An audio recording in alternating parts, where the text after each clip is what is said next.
I'd like to start this segment off by visiting the ultimate source of wisdom, the Bible. Okay. Real quick, I just want to read from the book of 2 Kings, chapter 20, verses 12 through 19. At that time, or just for some background context here, this is the story of King Hezekiah, who was one of the few righteous kings of the kingdom of Judah. He has just recovered from a fatal illness. God has extended his life, given him extra years to live, and now this is the story of what he did with that extra time he was given. Okay. That time the king of Babylon sent letters and a present to Hezekiah, for he had heard that Hezekiah had been sick. And Hezekiah was attentive to them and showed them all around the house of his treasures, his silver and his gold, his spices and precious ointment and all his armory, all that was found among his treasures. There was nothing in his house or in all his domain that Hezekiah did not show them. Then Isaiah the prophet went to King Hezekiah and said to him, what did these men say, and from where did they come to you? So Hezekiah said, they came from a far country, from Babylon. And he said, what have they seen in your house? So Hezekiah answered, they have seen all that is in my house. There is nothing among my treasures that I have not shown them. Then Isaiah said to Hezekiah, hear the word of the Lord. Behold, the days are coming when all that is in your house and what your fathers have accumulated until this day shall be carried away to Babylon, and nothing shall be left, says the Lord. And they shall take away some of your sons who will descend from you, whom you will beget, and they shall be eunuchs in the palace of the king of Babylon. Hold on this point that I'm saying here.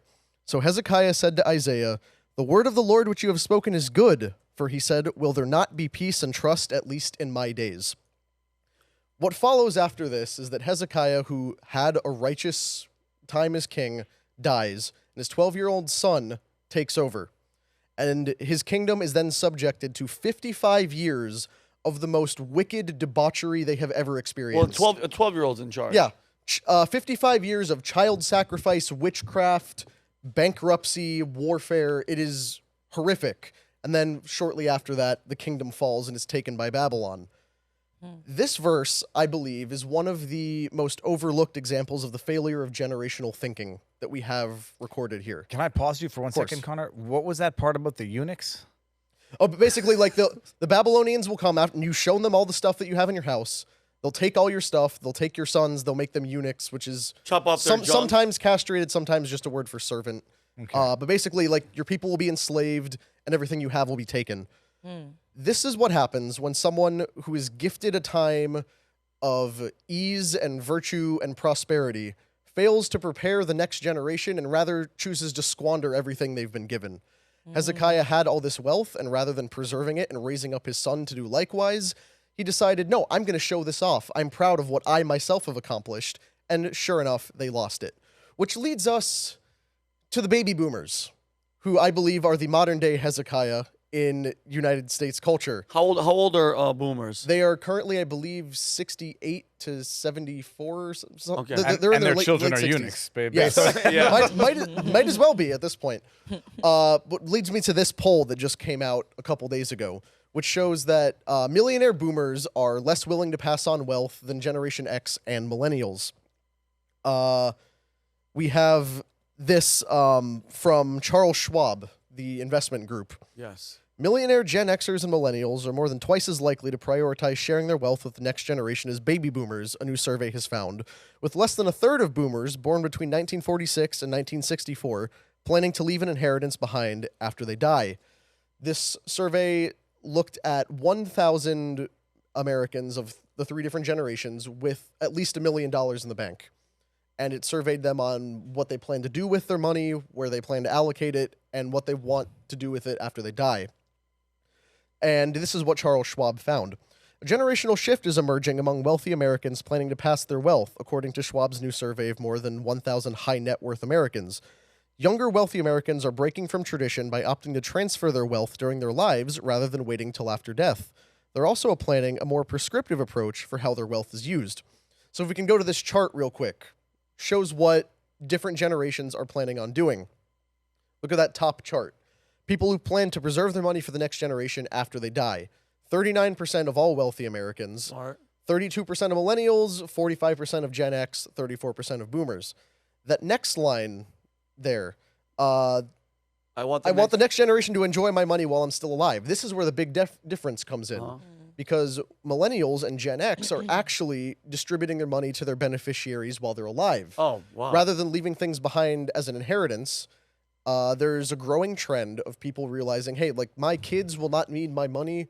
Like if I die in my 80s, 90s, they'll probably be in their 60s. They don't need my money at that point.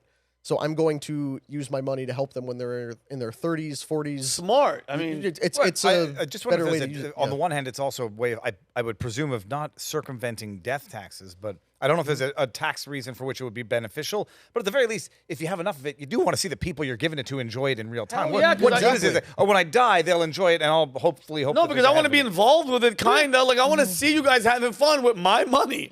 Like, maybe I could get on that damn boat, John. Can I get on the boat that I paid for? No, Dad, but thanks for the 10,000. Yeah, the hell with you, know bro. what I'd I'm going to really- haunt you when I die. What I'd really like, Dad, is to borrow the car keys. See you later. Can I have them, please? Yeah, exactly. But if we go back to that last chart real quick again, look at the breakdowns of the numbers here on the green line. For the people who want the next generation to enjoy my money while I'm still alive, 53% of millennials, 44% of Gen X, and only 21% of boomers. So you'd expect, okay, do the boomers want to just wait until after they're dead to distribute the money? Not at all. I want to enjoy my money while I'm still alive. Look down at that next, or I want to enjoy my money myself while I'm still alive. It's my money and I want it now. Yeah, JG Wentworth. 877 cash now. Sorry. Effective marketing right there, because it's been decades since that commercial came You out. had to do it. Only 15% of wealthy millennials want to take that money for themselves while they're still alive. 11% of Gen X and 45% of boomers. Here's the problem with that. The perspective of the timeline of life changes the older you get, which is why I would imagine the younger generations, they don't yet have to really stare death in the face, not to be too cynical, the way boomers do. And so they can say, yeah, I'll be more generous because I'm not on death's door yet. And when you have 5 years left to get rid of your wealth or to spend it or enjoy it, you'll have that more in mind than when you have 30 years hypothetically. Yeah, but you'd expect at that point, the older people would be more loose with their money, at least if you're thinking about it that way of, okay, I'm nearing the end of my life. I want to leave things to my kids behind me.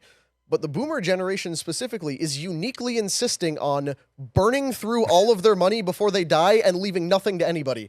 This next chart here is about the value, or the amount of money that people are expecting to leave behind. Boomers, on average, are leaving way less than the other generations. Value they expect to pass on, the average is $4.1 million. Boomers are leaving $3.1 million, compared to $4.7 and $4.8 for millennials and Gen X, respectively. So not only are they leaving less and spending more, but they're also lagging behind the average of what would be left compared to the other generations. And then one more chart as well. And then, so before I Connor, open it up to discussion. if they're not giving it to their children or anything like that, what happens to that money? They're spending it. Oh, they're just saying wanna to hell burn with it. it. They want to. They're gonna burn They're it. doing it. They're buying cars. They're buying houses. I actually have this before we get to the chart here. Jeez.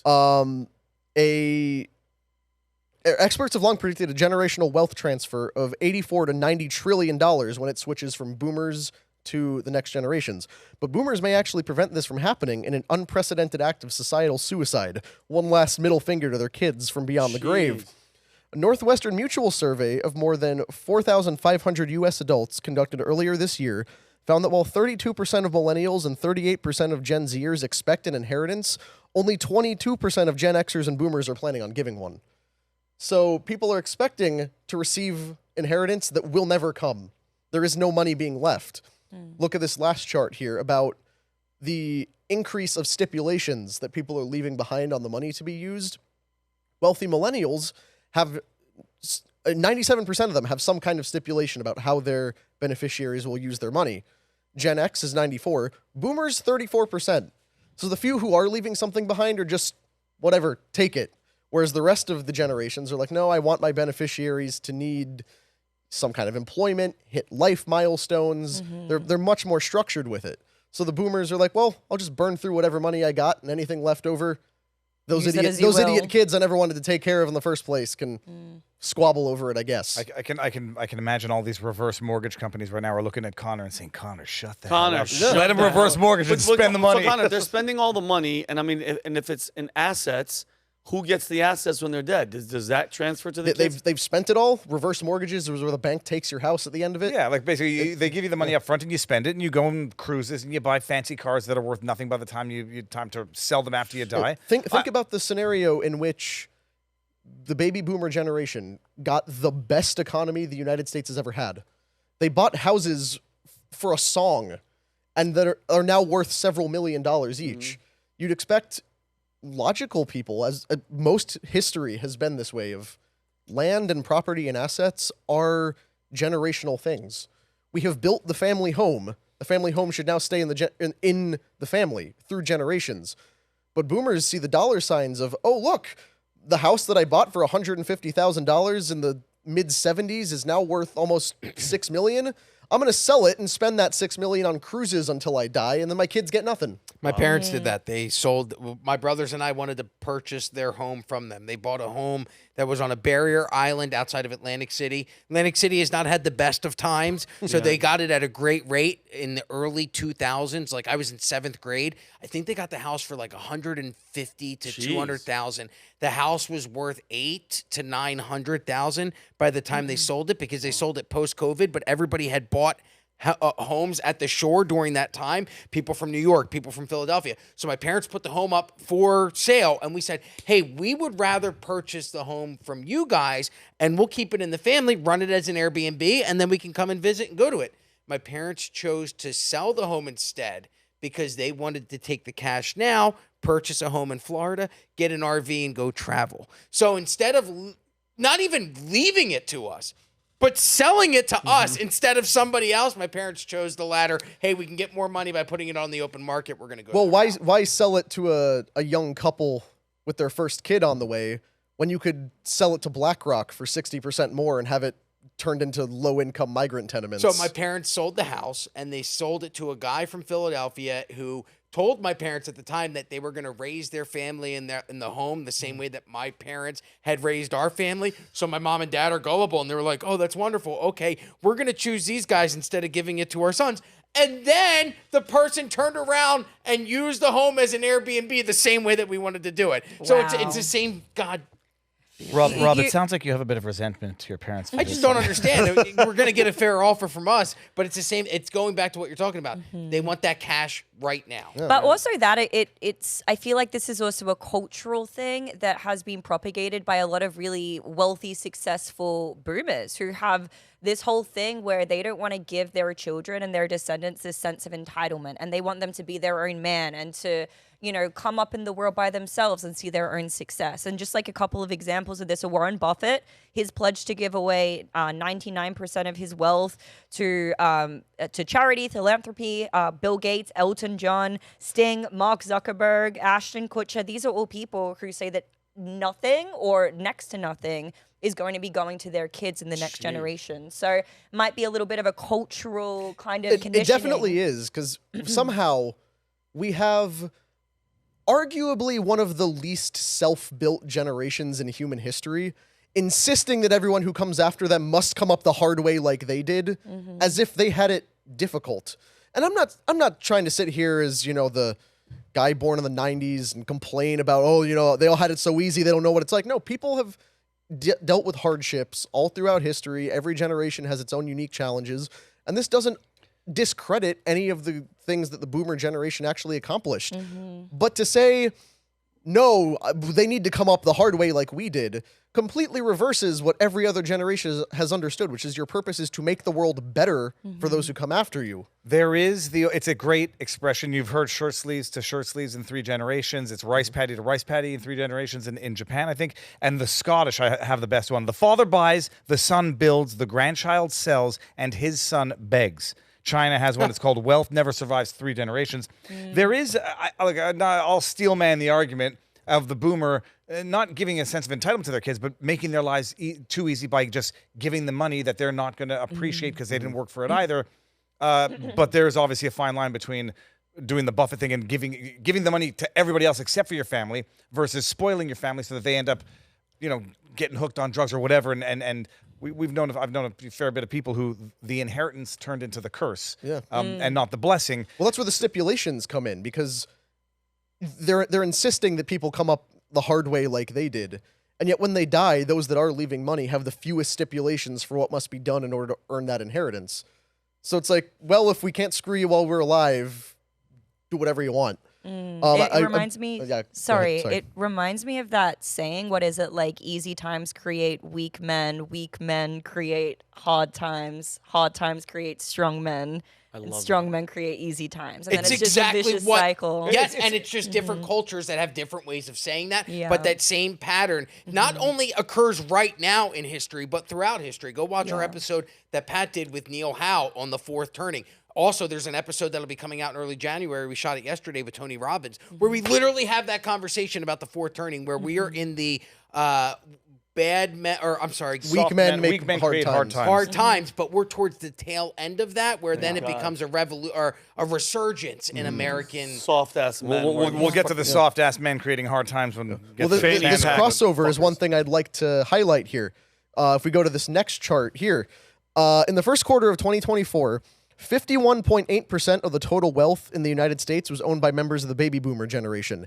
In comparison, millennials own around 9.4% of total wealth in the U.S. In terms of population distribution, there is an almost equal share of millennials and baby boomers in the United States. So these two generations are exactly the same size, 9.4% compared to 51.8%. That doesn't seem a little weird? Jump to this next chart here. It highlights the same point. That's the collective wealth of each generation. Look at baby boomers all the way up at the top. $76.2 trillion held by that generation compared to millennials who have 13.5. Wow. And again, I'm not saying, oh, your time is past, give over your wealth. But there used to be this mentality of people who would hold on to wealth and use it as a generational asset and bring up the next generation to do the same. Boomers are just not getting that hint. Well, this confirms a business plan in my mind. I need to find a widget to sell to boomers. I mean, Viagra's already taken, but a widget. All boomers need one of them, and I can make billions. Yeah. And here's one final point on why another part of this economic transfer is not happening, is that rich boomers simply don't want to retire, and they don't have a plan for what happens if they will. An HSBC study earlier this year of 1,800 business owners in 10 markets found that more than half, 56%, have no succession plan, while only 26 have broached the discussion of their wealth transfer in the first place. So people are living longer and working longer, and where businesses used to be handed over from one generation to the next, now boomers are like, I'm just riding this out until I die, and whatever happens to this family-owned company when I'm gone is not my problem. Wow. And we've seen what happens when these people who are holding positions for decades and decades, possibly longer than they should, die with no clear plan. Dynasties fall apart, whether that's a business dynasty, a government dynasty. Honestly, like what's going on with the UK government right now? Queen Elizabeth held that position for so long that the next guy was already in his 70s, 80s. Yeah. He's Charles. the new one on our going to be on our money. And not that it's a exact comparison, but it kind of makes sense. The whole thing of I'm gonna clutch onto this. Well, they for should as just long give as it I over to possibly Prince can. Andrew, and he'll have his way with everyone. Pun intended. Oh, hey. Prince Andrew is a guy who does not sweat the small stuff, Yeah, or literally. anything else for that matter. Yeah. But real quick, if we go to this final video here, boomers selling their home for $2 million after buying them in 1969 for 7 raspberries. Look at them. That's the boomers. Old boomer. That's pretty much what they've done to us, which is why yeah. all of us are living in rented apartments. But to conclude, and we'll go to final thoughts before we do anything else, I'll go back to the Bible for some more wisdom here. Quoting from Proverbs 13:22 this time, "A good man leaves an inheritance to his children's children, but the wealth of the sinner is stored up for the righteous." So let's think generationally again. Let's prepare our children and those who come after us to not just do what we did and come up the hard way like we did, but to have a better life where they can accomplish things that we never could. Patrick is very big on that one quote. The ceiling for you should be the floor for your children. Boost them up to start where you stopped. And that's how societies flourish. And until we do that, it's not going to get much better. I'm still horrified by that video. I don't want to get old. I don't want to look. You want to get old and live long, but you don't want to look like that. You just want to maintain your youth into adulthood. You know how pissed off Rob is? Guys, Rob can we take a shot at stormed Rob? Rob left because Rob is going to call his parents to make sure that they leave him some money. He is furious. He walked off the set. Connor, great story. I wish you didn't do it because I miss freaking Rob, but that's neither here nor there. Can I take his Some pillow people now? can't handle the truth. Yeah. So if you like this clip, click right here. And if you want to see more like it, click right here. Stay angry, Patriots.